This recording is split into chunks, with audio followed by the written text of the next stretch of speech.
Welcome back to all my dear students. मैं रोहित मंगा आप सबका स्वागत करता हूं। होप सो आज आप सब लोग अच्छे होंगे। इलेक्ट्रिक फील्ड का मैंने पिछला बार कंसेप्ट बताया था और कुछ मैंने क्वेश्चन करवाया था। आज की क्लास में जो बेसिकली मैं बताऊंगा कि उसका प्रॉपर्टी क्या होता है। ठीक है, तो उसमें इलेक्ट्रिक फील्ड के प्रॉपर्टी को बताने के पहले कुछ बेसिक कंसेप्ट है वो मैं बात करूँगा। जैसे कि पिछले क्लास में हमने बात किया था कि इलेक्ट्रिक फील्ड इंटेंसिटी जो होता है वो क्या होता है, फोर्स पर यूनिट चार्ज होता है। ठीक है ना।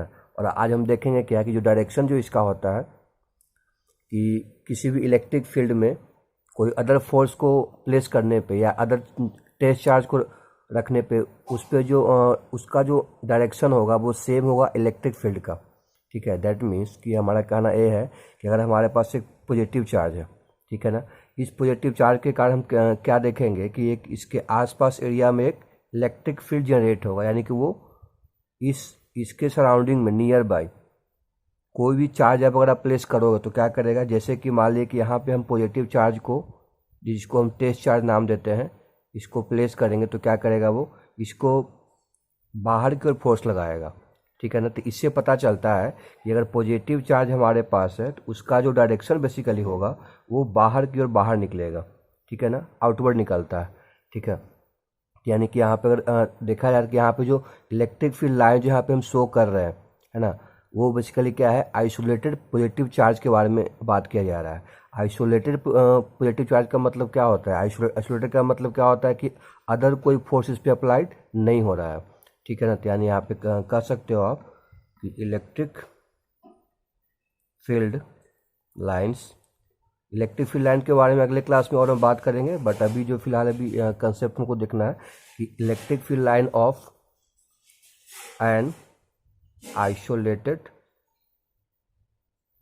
Positive charge. अब क्वेश्चन निकल के आ रहा है कि सर आपने बताया यहाँ पे कि अगर पॉजिटिव चार्ज होगा तो बाहर को इसका इलेक्ट्रिक फील्ड लाइन होगा, बट अगर हमारे पास निगेटिव चार्ज होगा तो क्या होगा। निगेटिव चार्ज में क्या देखा गया है कि अगर इसी के पास, जैसे कि हम ये तो बिल्कुल क्लियर है कि यहाँ पे पॉजिटिव चार्ज था तो आसपास इलाके में इलेक्ट्रिक फील्ड क्रिएट किया। सेम वे में अगर देखा जाए कि निगेटिव चार्ज भी क्या करता है, अपने आसपास इलाका में इलेक्ट्रिक फील्ड क्रिएट करेगा, लेकिन इसका जो डायरेक्शन होता है वो इनवर्ड होता है, आउटवर्ड नहीं होता है। दैट मीन्स कि अगर कोई भी पॉजिटिव चार्ज को आप, जिसको हम टेस्ट चार्ज बोलेंगे, प्लेस करेंगे तो क्या करेगा, वो अंदर को इसको अट्रैक्ट करेगा। तो इससे पता चलता है कि निगेटिव जो चार्ज होता है उसका जो डायरेक्शन होगा, यानी कि इलेक्ट्रिक फील्ड लाइन का जो डायरेक्शन होगा वो क्या होगा, इनवर्ड होगा, है ना। Electric field of an isolated negative charge. ठीक है ना। तो आई होप सो कि ये बेसिक कंसेप्ट आपको समझ में आया होगा, और इसके बारे में और डिटेल से कि कैसे इसका लाइनिंग होता है वो अगले क्लास में हम मे भी पॉसिबिलिटी है कि वो बताएं, क्योंकि अगले क्लास में इलेक्ट्रोस्टैटिक फोर्स जो है बेसिकली वो इलेक्ट्रोस्टैटिक हम लोग कंप्लीट कर लेंगे, और ओम्स लॉ वहाँ से इलेक्ट्रिक करंट वहाँ से फिर से स्टार्ट करेंगे। प्रोबेबिलिटी ऐसा कुछ नहीं कर सकते क्योंकि हो सकता है कि वीडियो का लेंथ थोड़ा सा बड़ा हो जाए। तो आज का क्लास में ये बेसिक कंसेप्ट जानने के बाद हम आगे बढ़ते हैं कि प्रॉपर्टी क्या होता है इलेक्ट्रिक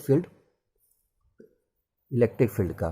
ठीक है, उसके पहले एक चीज़ हम यहाँ पे और देखेंगे क्या कि अगर यहाँ पे इसी चार्ज के बारे में ध्यान से देखा जाता है, यहाँ पे क्या देखने को मिल रहा है कि अगर इस पॉजिटिव चार्ज के कारण जो इलेक्ट्रिक फील्ड क्रिएट हुआ है, और अगर दूसरा कोई टेस्ट चार्ज पॉजिटिव अगर रखेंगे तो इस पर फोर्स क्या होगा, हम लोग को वो बाहर क्यों लगेगा। तो कहने का मतलब क्या हुआ कि इलेक्ट्रिक फील्ड एंड फोर्स जो एक्सपीरियंस यहाँ पे हो रहा है इस पॉइंट चार्ज पे, वो क्या होगा, दोनों का डायरेक्शन होगा वो सेम डायरेक्शन होगा। यहाँ पे हम सेकंड पॉइंट बता सकते हैं इसमें क्या कि electric field and force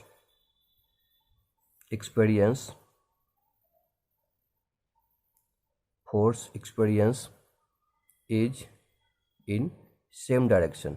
what about here, अगर नेगेटिव चार्ज रहेगा तो क्या हम बताएंगे कि यहाँ पे फोर्स एंड इलेक्ट्रोस्टैटिक फील्ड जो होता है हम लोग का, electric field are in the opposite direction. आप देख सकते हो इसका इनवर्ड हो रहा है, लेकिन यहाँ पे क्या होगा, हम लोग का दोनों का डायरेक्शन जो होगा, तुम्हारा फोर्स का बेसिकली क्या होगा, वो यहाँ पे अगर निगेटिव चार्ज अगर होगा, सपोज दैट कि मान लेते यहाँ पे पॉजिटिव था और यहाँ पे हम क्या करते हैं, यहाँ पे खुद फिर से एक निगेटिव ले आते हैं, तो यहाँ पे किस केस में क्या होगा, वो इनवर्ड होगा और इसका पॉजिटिव पार्ट क्या होगा, मतलब पॉजिटिव चार्ज के कारण इसका फोर्स थोड़ा आउटवर्ड लगेगा। यानी कि हम कह सकते हैं कि अगर if have a test charge अगर क्या हमारे पास हो, निगेटिव हो, है, तो उस केस में क्या होगा हम लोग का कि जो फोर्स होगा एंड इलेक्ट्रिक फील्ड जो होगा आर इन अपोजिट डायरेक्शन, दोनों क्या होगा हम लोग का, दोनों का डायरेक्शन हम लोग का अपोजिट हो जाएगा।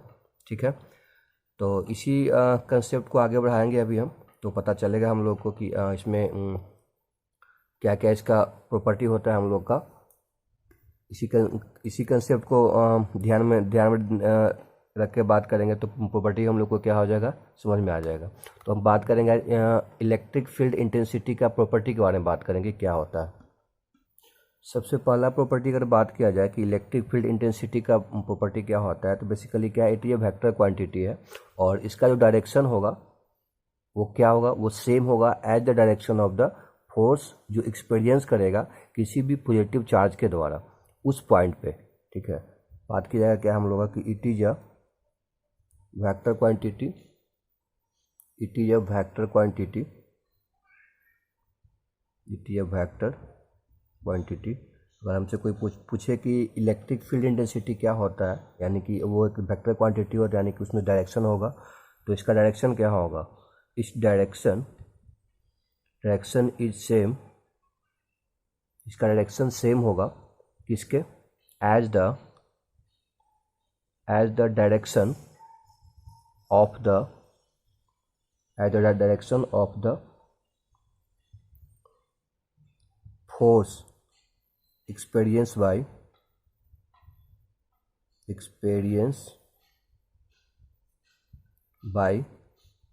positive charge at that point। ठीक है, जैसे कि देख सकते हैं आप, अभी मैंने बताया था क्या कि अगर हमारे पास कोई एक चार्ज है ना, इसके कारण एक इलेक्ट्रिक फील्ड डेवलप हो रहा है, अगर पॉजिटिव होगा तो आउटवर्ड लगाएगा। ठीक है, तो अगर इस पॉजिटिव चार्ज के द्वारा जो आउटवर्ड फोर्स यहाँ पे जो क्रिएट हो रहा है, यानी इलेक्ट्रिक फील्ड जो जनरेट हो रहा है, इसमें कोई और एक चार्ज हम क्या करेंगे, लाके अगर प्लेस करते हैं तो उसके इसमें क्या होगा, इस पे इसी पॉइंट पे मान लीजिए कि ए पॉइंट है, ए पॉइंट पे जो मतलब चार्ज है वो क्या किए हुआ है, तो इसके द्वारा जो फोर्स एक्सपीरियंस किया जाएगा इस पॉजिटिव चार्ज के द्वारा, है ना, तो उसका जो डायरेक्शन तुम्हारा मिलेगा, इसका डायरेक्शन ऑफ द फोर्स का जिस पे लगेगा वो क्या होगा, वो भी सेम होगा, है ना। किसके डायरेक्शन के सेम होगा, that means the electric field intensity का जो डायरेक्शन होगा वो सेम होगा। ठीक है, जैसे मान लीजिए कि यहाँ पे हम क्यू चार्ज रखे हैं पॉजिटिव, तो क्या होगा हम लोग का बाहर क्यों लगेगा।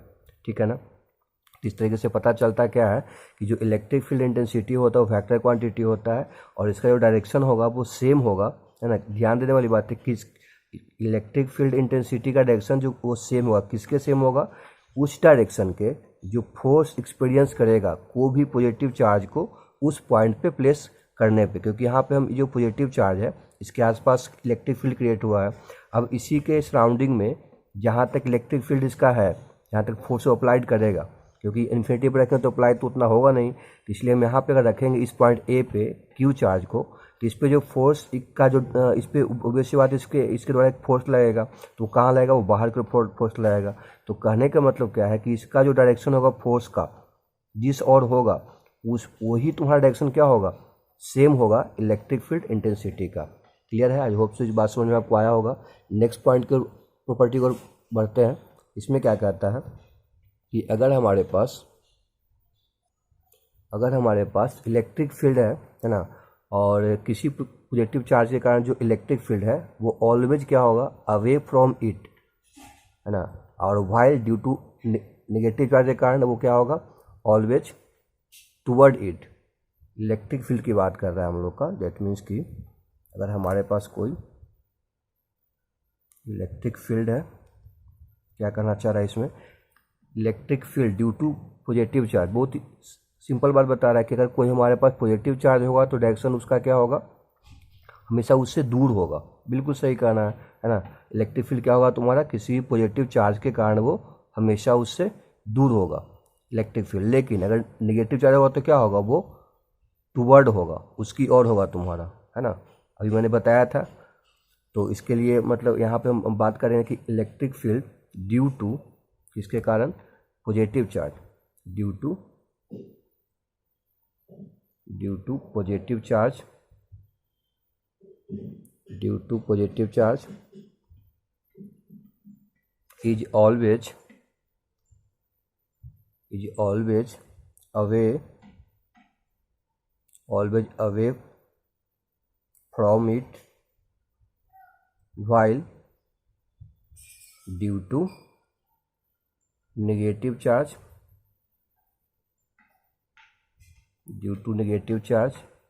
always toward it, तो क्या होगा, टूवर्ड इट।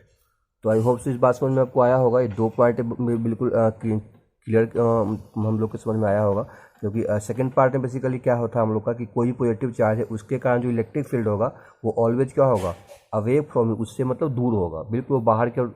आप देख सकते हो जब पॉजिटिव चार्ज अगर है हमारे पास, उसका इलेक्ट्रिक फील्ड क्या होगा, वो बाहर की ओर मतलब होगा, है ना, मतलब बाहर की ओर डायरेक्शन उसका होगा।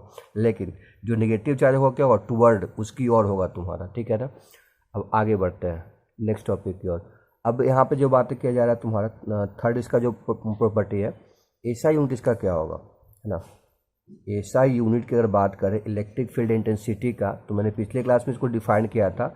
इलेक्ट्रिक फील्ड जो होता है वो फोर्स डिवाइडेड बाय चार्ज होता है, यानी कि फोर्स का न्यूटन, तो और कूलम का क्या होगा हम लोग का, सॉरी, फोर्स का न्यूटन और चार्ज का कूलम होगा, यानी कि न्यूटन पर coulomb is the SI unit of electric field intensity होगा हम लोग का, ठीक है। ओके, आगे बढ़ते हैं। फोर्थ प्रॉपर्टी की बात किया जाए तो यहाँ पे क्या हमको आएगा, इलेक्ट्रिक फोर्स जो होता है किसी भी चार्ज पे, मान लीजिए हमारे पास चार्ज कोई क्यू है, ठीक है, तो कोई भी चार्ज अगर क्यू है उस पर जो इलेक्ट्रिक फोर्स अप्लाइड होगा, है ना, तो ये है कि अब यहाँ पे इलेक्ट्रिक फोर्स जिस पे अप्लाइड होगा इस चार्ज पे, तो स्वाभाविक सी बात है कि इस चार्ज को कहाँ प्लेस करना पड़ेगा, किसी भी इलेक्ट्रिक फील्ड में करना पड़ेगा, ठीक है। तो जहाँ इलेक्ट्रिक फील्ड इंटेंसिटी जो होता है ना, वो मान लिया कि ई है, तो उस केस में जो फोर्स होगा ना हम लोग का, इलेक्ट्रिक फोर्स उस चार्ज पे कितना होगा, वो ये पूछा जा रहा है। तो सीधी सी बात है, अभी मैंने क्या बताया कि इलेक्ट्रिक फील्ड इक्वल टू क्या होता है, फोर्स पर यूनिट चार्ज, यानी फोर्स कितना होगा इस चार्ज पे, तो क्या क्या करेंगे, मतलब इलेक्ट्रिक फील्ड मल्टीप्लाई चार्ज हो जाएगा हम लोग के यहाँ से, ठीक है। यानी वी कैन से कि हमारे पास इलेक्ट्रिक फोर्स जो होगा, इलेक्ट्रिक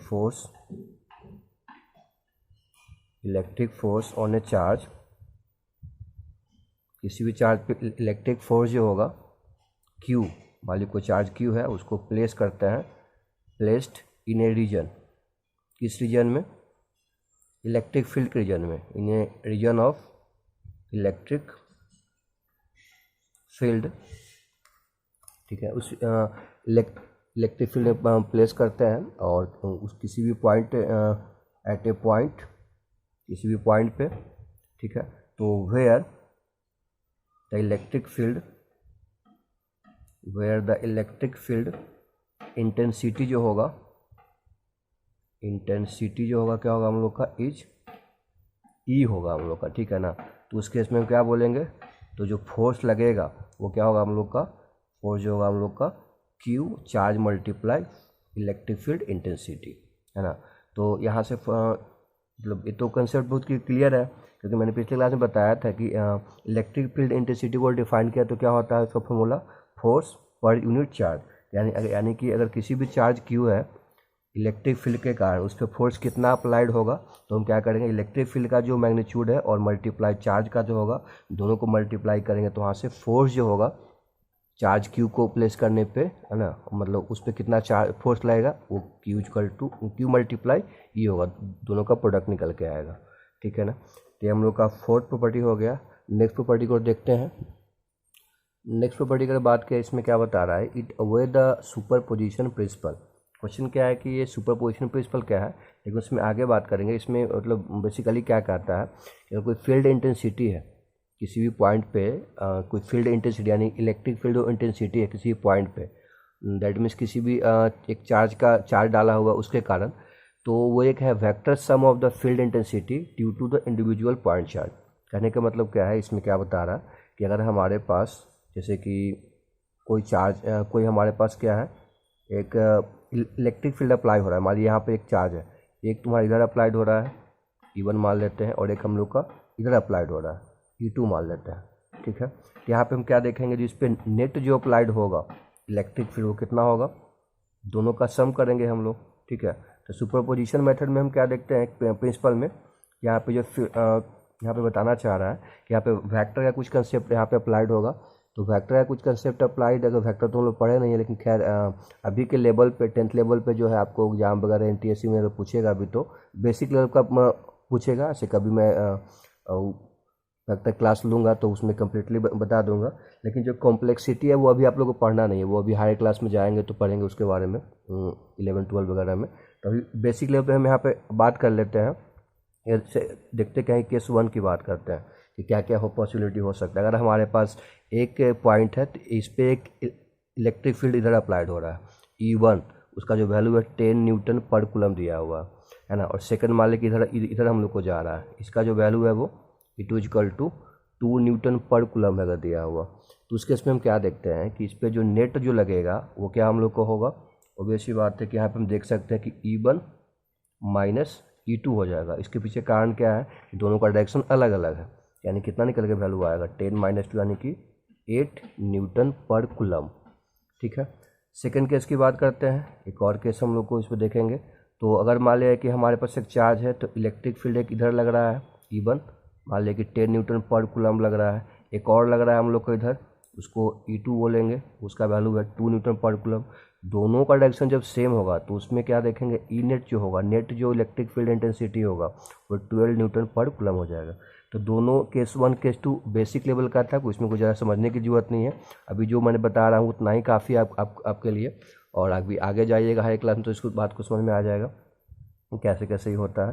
केस 3 की बात अगर बात करें हम लोग, केस 1 केस 2 हम लोग को हो गया, केस 3 की अगर बात किया जाए हम लोग का, तो क्या निकल के आता है कि अगर वो दोनों परपेंडिकुलर है, जैसे E1 ऊपर की ओर है और E2 हम लोग वर्टिकली तुम्हारा हॉरिजॉन्टली है, तो इस केस में हम क्या देखेंगे कि अगर इसका वैल्यू अगर 10 न्यूटन पर कूलम है और इसका हम लोग कितना है 10 न्यूटन पर कूलम इसका भी दिया हुआ, तो यहाँ पे जो नेट फोर्स निकालोगे आप, सॉरी नेट इलेक्ट्रिक फील्ड जो निकालेंगे वो क्या होगा हम लोग का, दोनों का यहाँ पे पैथागोरस का जो रूल है वो अप्लाई कर लेंगे, ठीक है। तो अंडर रूट में करेंगे कितना होगा हम लोग का 10 अंडर रूट 2 न्यूटन पर कूलम हो जाएगा हम लोग का, ठीक है। तो इस तरीके से केस यहाँ पे अप्लाइड होता है। तो इसमें अगर देखा जाए कि इसमें क्या कहना चाह रहा था, इसमें ये बताना चाह रहा प्रॉपर्टी में कि it obey the superposition principle, superposition principle.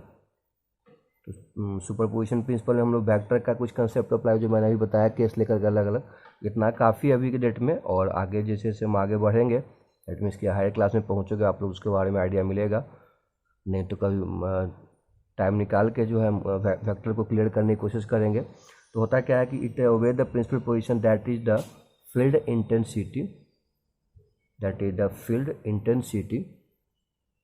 at a point due to a system of charge, क्योंकि इलेक्ट्रिक फील्ड है तो कोई ना कहीं कोई चार्ज होगा तभी जाकर वहाँ पे डेवलप हुआ होगा। Due to a system of charge is a vector sum, है ना, a vector sum of the field, है ना, the vector sum of the field intensity, ठीक है, due to individual point charge, due to individual point charge, ठीक है। यानी इसको हम ऐसे भी लिख सकते हैं कि जो पूरा कंप्लीट जो वेक्टर हम लोग को निकल के आएगा field electricity E1 E2 vector E3 ना, आगे जितना भी आपके पास सबको क्या करेंगे हम सम करेंगे, नेट निकाल लेंगे यहाँ से, ठीक है। अब एक और इसमें प्रॉपर्टी बचा हुआ, उसमें क्या कहता है नेक्स्ट जो टॉपिक, उसमें क्या बताना इसमें कहा जा रहा है प्रॉपर्टी में कि it is produce by the source charge, है ना। मतलब इलेक्ट्रिक फील्ड इंटेंसिटी प्रोड्यूस किसके द्वारा होता है, सोर्स चार्ज के द्वारा होगा। और इलेक्ट्रिक फील्ड जो होगा एक फिक्स वैल्यू होता है किसी भी पॉइंट पे। अगर बात किया जाए कि अगर हमारे पास कोई चार्ज क्यू है, कैपिटल क्यू ले लेते हैं, अब इसके कारण क्या होगा, इसके आसपास इलेक्ट्रिक फील्ड क्रिएट होगा।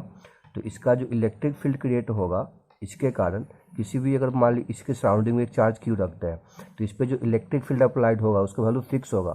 कब तक फिक्स होगा, कि जब तक कि हम जो सोर्स चार्ज जो यहाँ से यानी जो निकल रहा है उसका डिस्ट्रीब्यूशन हम चेंज नहीं करते। दैट मीन्स कि अगर इसका डिस्टेंस बढ़ाएंगे तो क्या होगा, वहाँ पे वैल्यू चेंज करेगा। अभी इसमें कुछ एग्जाम्पल लेके आपको समझा देते हैं, और इस प्रॉपर्टी को लिख लेते हैं। इट इज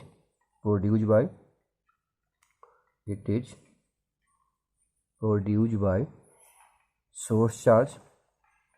तो क्या होता है हम लोग का, सोर्स चार्ज के द्वारा प्रोड्यूस होता है। और the electric field will be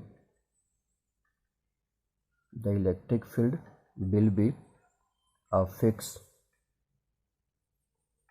electric field will be fixed value at a point unless we change the distribution of source charge। ठीक है, सोर्स चार्ज का अगर डिस्ट्रीब्यूशन मतलब चेंज नहीं जब तक करेंगे तब तक क्या होगा, जो इलेक्ट्रिक फील्ड का वैल्यू होगा उस पॉइंट पे वो हम लोग का फिक्स होगा। ठीक है, तो कहने का मतलब क्या है, किसी एग्जांपल द्वारा समझेंगे कि अगर हमारे पास एक कोई चार्ज है, मान लीजिए कि वो 10 कूलम दिया हुआ है, कैपिटल क्यू ले लेते हैं 10 कूलम। तो अब इसके 2 मीटर के डिस्टेंस पे मान लेते हैं कि एक और चार्ज है ना, क्यू, स्मॉल क्यू। तो ये इसको बोलेंगे हम लोग टेस्ट चार्ज ले लेते हैं, टेस्ट चार्ज है ना। तो हम देखते क्या है कि due to definition of by the definition of electric field intensity is equal to F by Q होता है।